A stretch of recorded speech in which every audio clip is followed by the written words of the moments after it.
Data 6 juta pasien COVID-19 milik Kementerian Kesehatan Kemenkes diduga bocor dan dijual ke forum hacker. Selain kebocoran data pasien, dokumen kesehatan yang berisi rekam medis pasien juga dijual. Kebocoran ini pertama kali diketahui pada platform komunitas Reddit. Di platform itu muncul sebuah akun The Right Forums yang menjual 720 GB data dan dokumen kesehatan pasien yang sebagian besar merupakan pasien COVID-19. Sang hacker juga memberi sampel medis dengan ukuran dokumen mencapai 3,26 GB. Ketua Lembaga Riset Keamanan Cyber CISSREC Pratama Persada mengatakan kebocoran ini benar terjadi. Terlebih lagi banyak foto-foto yang ada di file sampel tersebut terpampang secara tidak etis. Ia juga meyakini data yang dijual valid lewat video tangkapan kamera komputer yang ditunjukkan penjual. Kebocoran data juga meliputi nik pasien, anamnesis atau data keluhan utama pasien, foto pasien, CT scan, diagnosis dengan kode ICD-10, hasil tes COVID-19, pemeriksaan klinis, ID rujukan, hingga rencana perawatan. Data yang bocor juga dilengkapi dengan identitas detail pasien, mulai dari alamat tempat tinggal, tanggal lahir, dan nomor ponsel. Kebocoran data dari server Kemenkes bukan kali pertama terjadi. Sebelumnya pada Agustus tahun 2021, data pengguna aplikasi e-hak Kemenkes dilaporkan bocor. Alhasil data sensitif milik 1,3 juta penggunanya dapat dilihat melalui server terbuka. Tim Liputan Berita 1.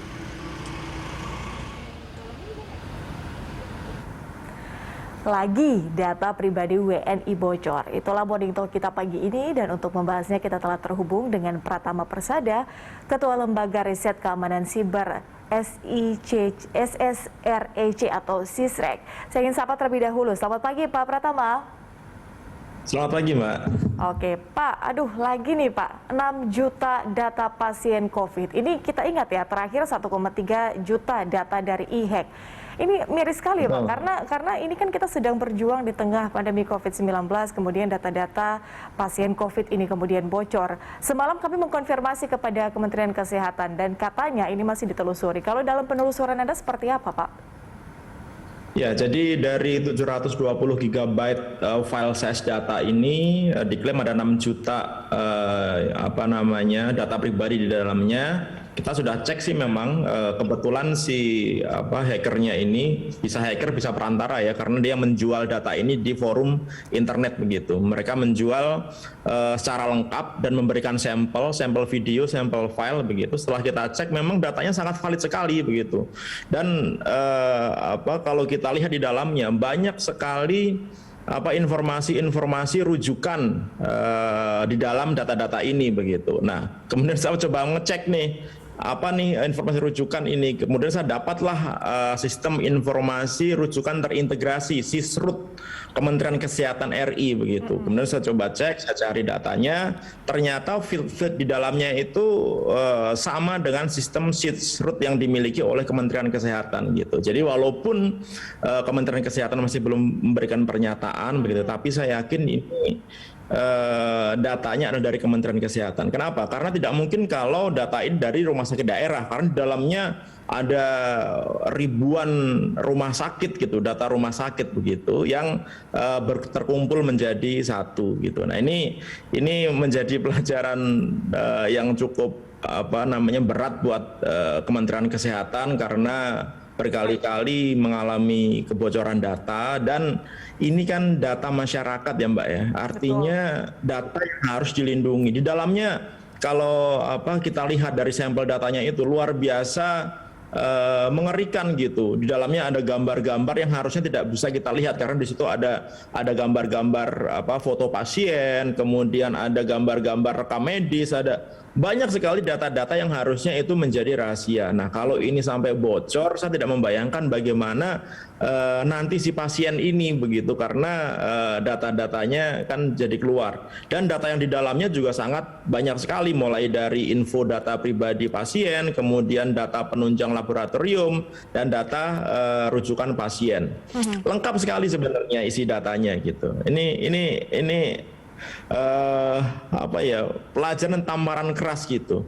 Dan kalau menurut saya Kementerian Kesehatan itu kan sudah memiliki CSIRT gitu, komputer insiden security response team. Artinya ketika ada insiden cyber, contohnya masalah kebocoran data ini, harusnya mereka bisa cepat melakukan langkah-langkah mitigasi dan bisa tahu kira-kira kebocoran itu berasal dari mana begitu. Nah kemarin sampai tadi malam jam 2 pagi saya cek sysrut-nya Kementerian Kesehatan memang di take down gitu, tidak bisa diakses dari luar, tetapi ada sistem developer sysrut yang masih live begitu, dan saya mencoba mencari apa sih sysrut ini gitu dengan open source intelligence, akhirnya ketemu ada salah satu file presentasi yang diupload ke internet dan di dalamnya ada username passwordnya begitu. Saya coba login, saya coba masuk dan ternyata memang bisa, dan di dalamnya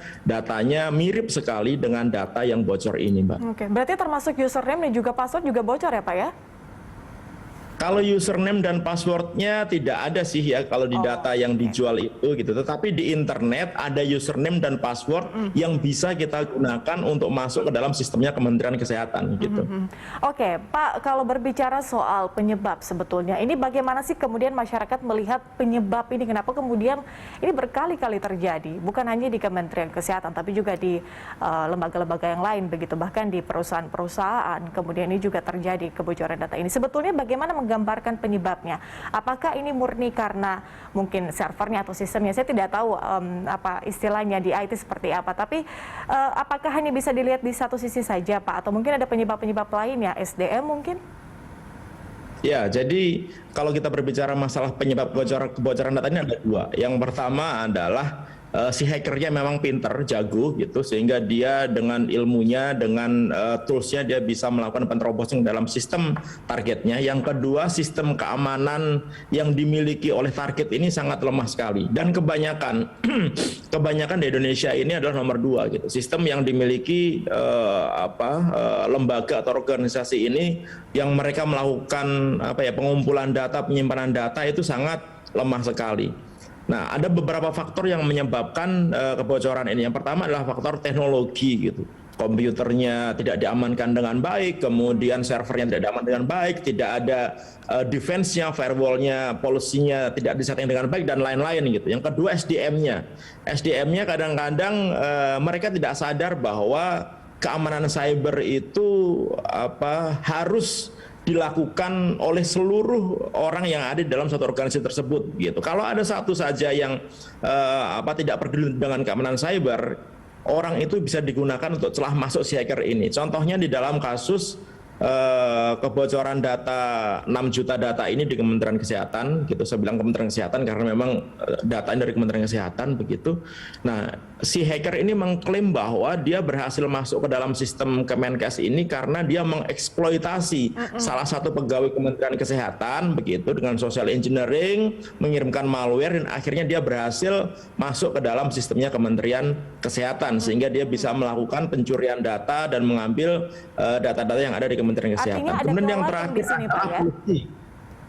Yang terakhir ada polisi. Jadi SDM, teknologi, dan polisi kebijakan. Kalau pimpinannya nggak aware terhadap security gitu, ya akhirnya akan kejadian terus. Gimana Mbak tadi Mbak? Artinya di sini ada kelalaian Pak ya?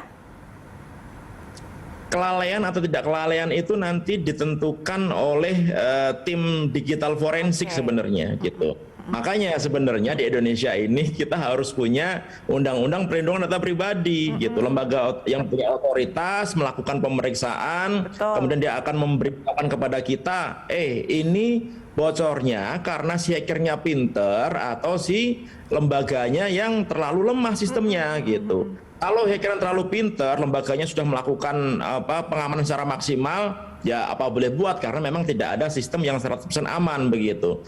Tetapi kalau misalkan ditemukan, ini kelemahan dari si lembaganya, organisasinya, ya kena sanksi, dan sanksinya sangat berat sekali harusnya. Gitu. Nah, Undang-Undang Perlindungan Data Pribadi menjamin bahwa ketika terjadi pelanggaran data pribadi gitu yang diakibatkan oleh kelalaian, hukumannya sangat berat, ada hukuman denda, ada hukuman badan begitu. Nah, oleh karena itu harusnya ada. Kan sekarang masih masih bingung juga. Harusnya 2021 disahkan gitu karena prolegnas 2021 prioritas begitu. Ternyata nggak selesai sampai akhir tahun. Bahkan udah 3 kali masa sidang plus 2 kali masa sidang masih deadlock gitu. Mandek ya, nggak selesai-selesai. Kita tunggu sudah bertahun-tahun. Ini semoga menjadi pelajaran juga untuk kita mempercepat pengesahan undang-undang Betul, ini. Mbak. Tapi Pak, kalau berbicara soal data tadi, ini kan data pasien COVID ini kan banyak sekali pastinya kan, kasus terkonfirmasi juga banyak. Artinya bisa tidak sih kalau misalnya ini hackernya ini melakukan aksinya secara online atau live begitu ya Pak ya?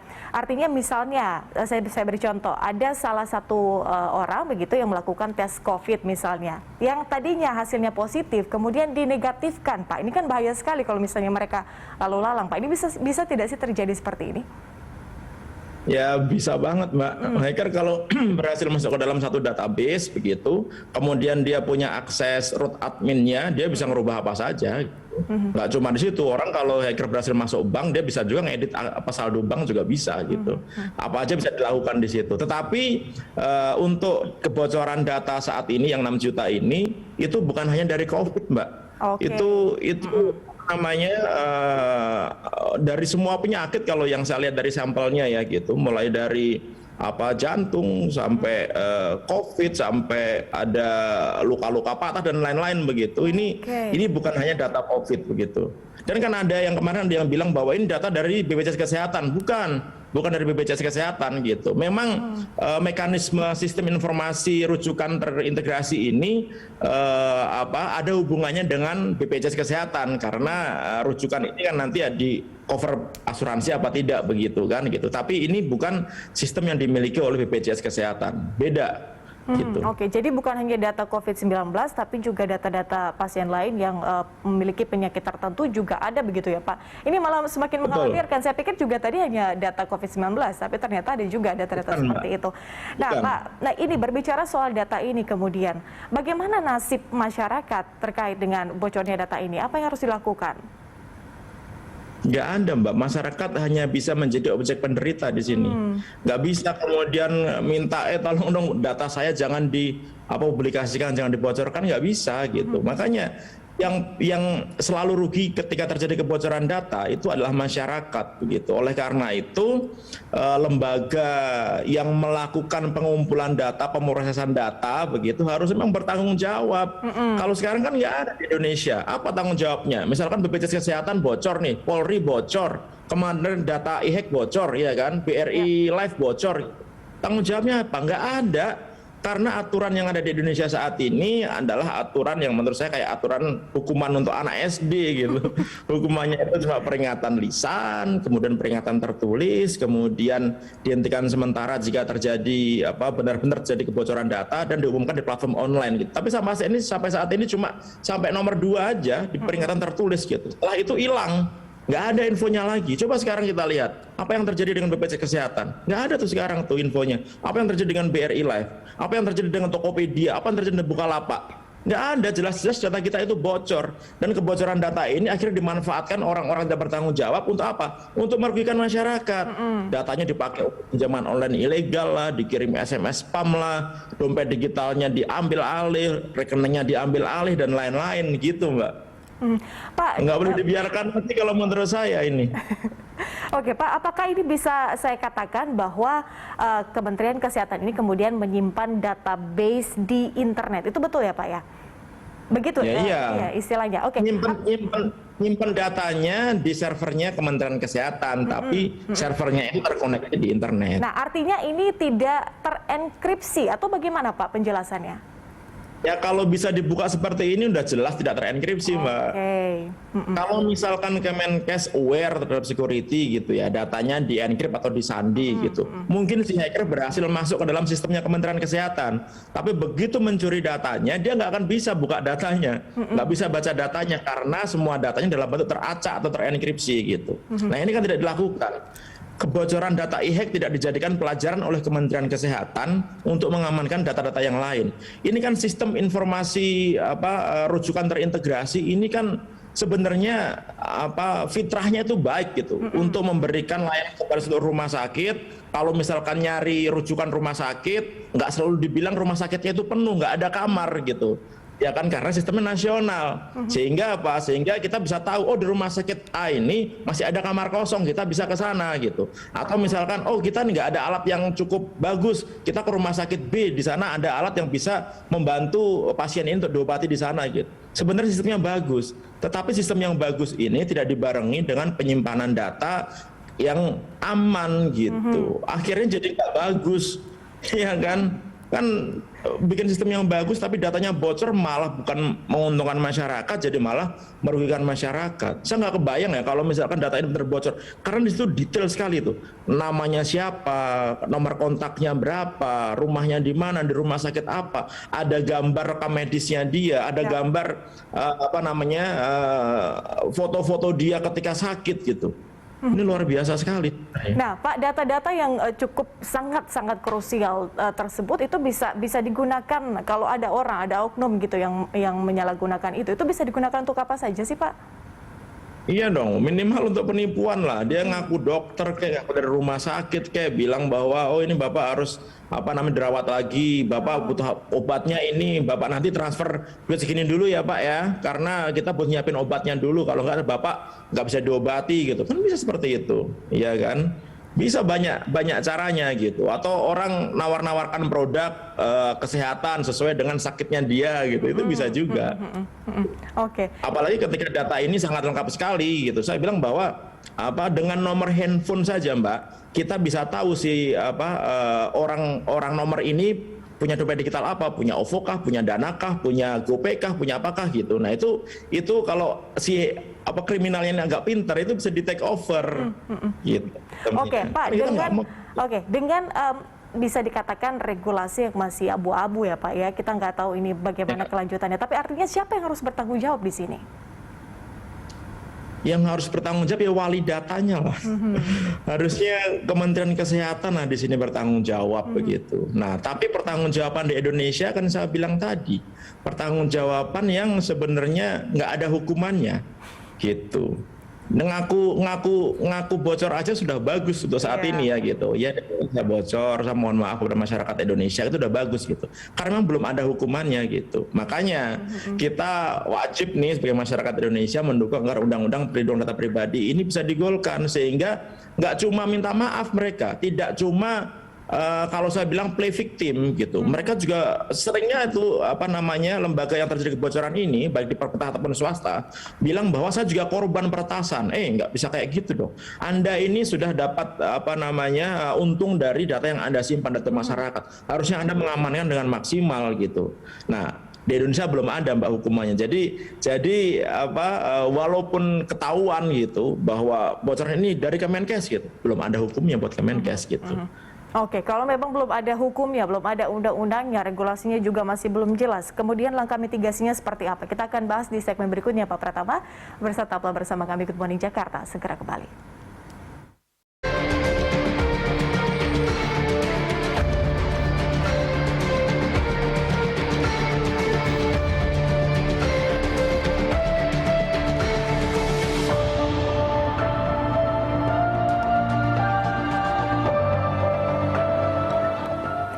Dan pemirsa Morning Talk kita lanjutkan, kita masih terhubung dengan Pratama Persada, Ketua Lembaga Riset Keamanan Siber Sysrek.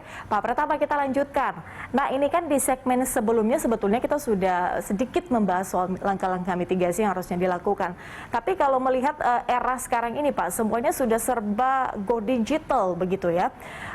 Digitalisasi ini kan harusnya memberikan kemudahan untuk semua pihak Pak, termasuk dengan pembuat sistem atau mungkin dengan masyarakat begitu. Tapi kalau kemudian kemudahan ini tidak dibarengi dengan keamanan, ini yang kemudian menjadi masalah. Nah, mitigasinya harus seperti apa Pak? Dari semua aspek, baik itu teknologi mungkin atau dari sisi tata kelola dan juga SDM, apa sebetulnya yang harus diperbarui di sini?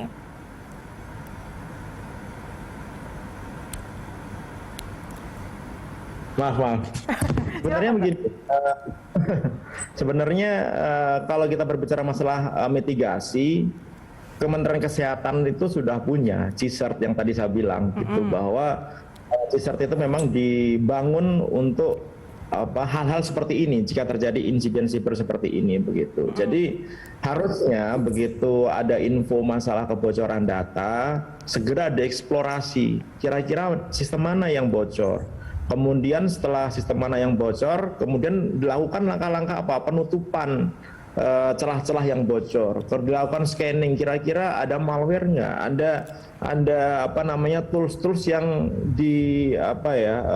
masukkan oleh si hacker ini ke sistem kita tidak gitu, sehingga kita bisa tetap menjalankan sistem yang lain gitu di saat sistem ini sedang kita cek gitu. Nah ini kalau yang terjadi sekarang kan ya di shutdown aja gitu sistemnya ketahuan dari misalnya sysroot gitu, langsung di take down gitu ya kan. Ya sebenarnya nggak apa-apa juga gitu, tapi kan jangan terlalu lama karena sistem ini kan juga dibutuhkan oleh rumah sakit ketika rumah sakit yang ada di Indonesia itu membutuhkan sistem untuk rujukan begitu. Betul. Kemudian yang kedua gitu, kita tahu bahwa ada sisi teknologi, ada sisi SDM, ada sisi tata kelola, ada sisi policy dan lain-lain begitu. Nah ini kan harus dimaksimalkan lah. Sudah banyak standar-standar keamanan informasi yang ada di Indonesia dan di seluruh dunia gitu. Ada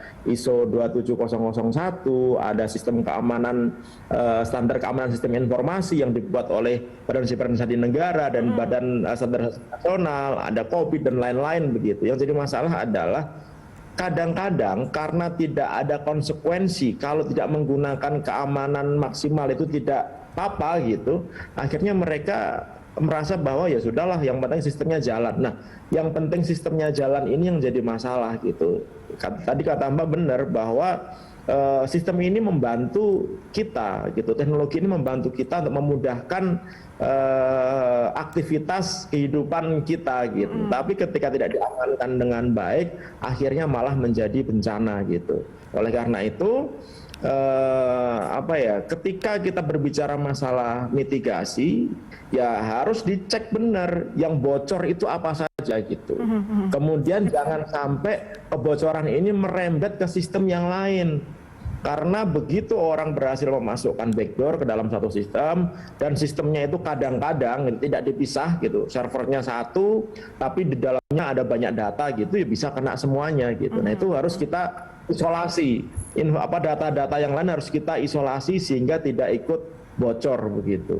Kemudian juga harus kita melakukan audit secara menyeluruh komputer-komputer yang dimiliki oleh pegawai-pegawai Kementerian Kesehatan yang terkoneksi dengan database yang dimiliki oleh Kementerian Kesehatan juga harus dicek gitu. Takutnya banyak malware-malware yang ada di sana karena banyak kementerian lembaga kita ini yang tidak memiliki policy yang baik terhadap penggunaan device di kantornya Mbak gitu. Jadi orang masih bisa browsing video-video pornografi, orang masih bisa melakukan nonton film-film bajakan dan lain-lain begitu, padahal komputer itu terkoneksi ke jaringan yang terhubung dengan server dari institusi tersebut begitu. Akibatnya apa? Karena tidak ada policy yang baik, akhirnya ketika satu komputer terkena malware, akhirnya nyebar ke semuanya begitu. Nah ini harus diperhatikan dan menurut saya harus belajar lah ini Kementerian Kesehatan begitu. Ini udah terlalu parah gitu kebocoran yang terjadi. Contohnya misalnya data e-hack yang bocor 1,3 juta data e-hack yang bocor begitu. Itu kan sampai 2 kali diperingatkan. Peringatan pertama dikasih tahu, sistem Anda bocor loh gitu. Nggak ada respon itu sampai sebulan lebih gitu. Kemudian diperingatkan lagi, ini Anda peduli nggak sih dengan data Anda? Ini data Anda ini bocor loh gitu. Ini gampang di-hack loh ini data Anda. Nggak ada tuh mereka antusias untuk saya mau ngecek sistemnya, nggak ada gitu.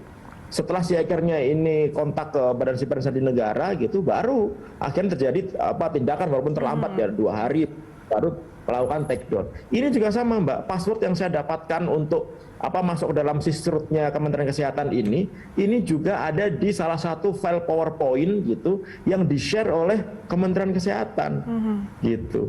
Bayangkan file presentasi ada username passwordnya gitu, kemudian itu di-share di internet tanpa difilter. Dan itu sudah ada ternyata sejak bertahun-tahun yang lalu. Dan ternyata bertahun-tahun yang lalu juga gitu, sistem ini tidak diganti username passwordnya. Artinya apa? Memang security awareness-nya hampir nggak ada. Kan kita tahu bahwa ketika ada kredensial masukin username password kan harus diganti secara rutin, apalagi ini sistem pemerintahan gitu. Minimal 6 bulan sekali lah. Ini kan sampai tahunan ternyata nggak diganti. Username password yang ada itu masih valid kita gunakan untuk login ke sistemnya Kementerian Kesehatan begitu. Nah ini menurut saya agak mengkhawatirkan ya masalah security awareness yang ada di Kementerian Kesehatan ini. Memang kita butuh sih. Kita ini COVID ini kan Kementerian Kesehatan perannya paling besar ya gitu untuk mengatasi ini gitu. Kita berterima kasih kepada Kementerian Kesehatan gitu. Tapi ya jangan seperti ini gitu. Ini kan data masyarakat yang harus Anda lindungi gitu. Jadi ya tetap harus dilindungi secara maksimal lah gitu supaya kebocoran-kebocoran ini tidak terjadi gitu, Mbak. Ya, ini yang sangat memprihatinkan. Semoga menjadi catatan didengar oleh Kementerian Kesehatan, Pak, karena kami mencoba mengundang tapi nampaknya belum bersedia. Tunggulah nanti presiden Kementerian Kesehatan seperti apa ya gitu. Oke, Pak, tapi begini. Pak Pratama, tapi begini, ini saya ingin tanyakan juga terkait dengan tadi kan sebetulnya adalah langkah lanjutan kalau misalnya hal seperti ini terjadi. Sistemnya sebetulnya sudah ada di Kementerian Kesehatan. Tapi kalau langkah-langkah preventifnya, Pak, harusnya kan kalau salah satu sistem atau aplikasi begitu kan diluncurkan, itu kan harusnya ada check and recheck dulu, Pak. Maksudnya dalam artian mungkin dicek dulu apakah sistemnya lemah begitu atau mungkin bisa bocor. Harusnya kan langkah-langkah seperti itu sudah dilakukan, Pak. Tapi kok masih bisa terjadi hal seperti ini? Apakah kemudian ini tidak dilakukan sebelumnya? Saya pikir Kementerian Kesehatan pasti melakukan, Mbak. Nggak mungkin nggak melakukan. Ketika mereka membuat sistem, memiliki sistem, pasti ada sistem yang dilakukan untuk melakukan testing gitu, melakukan penetration testing untuk mengecek kekuatan sistem ini dari luar atau dari dalam gitu. Jadi masalah adalah dilakukannya berapa kali, jangan-jangan cuma sekali doang ketika testing. Nah, padahal kita tahu secara ini waktunya seperti apa, Pak? Kita ketahui, Mbak. Ini wajib nih kita ketahui oleh semua pemilik platform bahwa security itu adalah proses. Security itu bukan hasil akhir. Jadi sekarang ini aman, belum tentu besok aman. Betul. Gitu. Sekarang ini kita udah kuat nih gitu. Tapi jangan mengira bahwa besok kita akan tetap kuat gitu. Karena apa? Karena teknologi hacking peretasan itu selalu berkembang. Selalu menemukan celah-celah baru begitu. Nah, kalau kita tidak update, adminnya lemas, adminnya males gitu, tidak mau melakukan update terhadap security yang dimiliki, ya pasti nanti akan bocor. Oleh karena itu, ini kejar-kejaran antara penjahat sama polisi. Siapa lebih pintar ya? Kan? Contohnya misalkan Mbak Patricia nih, sekarang ini sehat nih kan, besok bisa sakit nggak? Bisa sakit. Begitu sakit bisa sakit nggak? Sehat lagi. Tapi bisa sakit lagi nggak? Bisa gitu. Makanya saya bilang tidak ada sistem yang 100% aman begitu. Oleh karena itu kita harus menempatkan bahwa security ini adalah proses. Penetration testing itu kita lakukan minimal setahun 2 kali, pengecekan itu harus kita lakukan setahun 2 kali untuk meyakinkan bahwa sistem kita ini benar-benar aman gitu, Mbak. Baik, harusnya update-nya itu harus dilakukan 1 tahun 2 kali, Pak ya. Itu yang paling ini ya, paling menjadi standarisasi harus dilakukan seperti itu. Setahun 2 kali, setahun sekali lah minimal lah gitu. Oke, baik. Baik, Pak Pratama, kita harapkan pastinya ini dialog kita juga didengarkan oleh Kementerian Kesehatan pagi ini ya, agar kemudian ke depannya tidak ada lagi kejadian seperti ini. Langkah-langkah mitigasinya juga harus dimaksimalkan. Terima kasih Pak Pratama sudah bergabung bersama kami di Good Morning Jakarta. Kita jumpa di lain kesempatan, Pak. Salam sehat. Dan pemirsa Good Morning Jakarta masih akan kembali dengan informasi lainnya. Tetaplah bersama kami.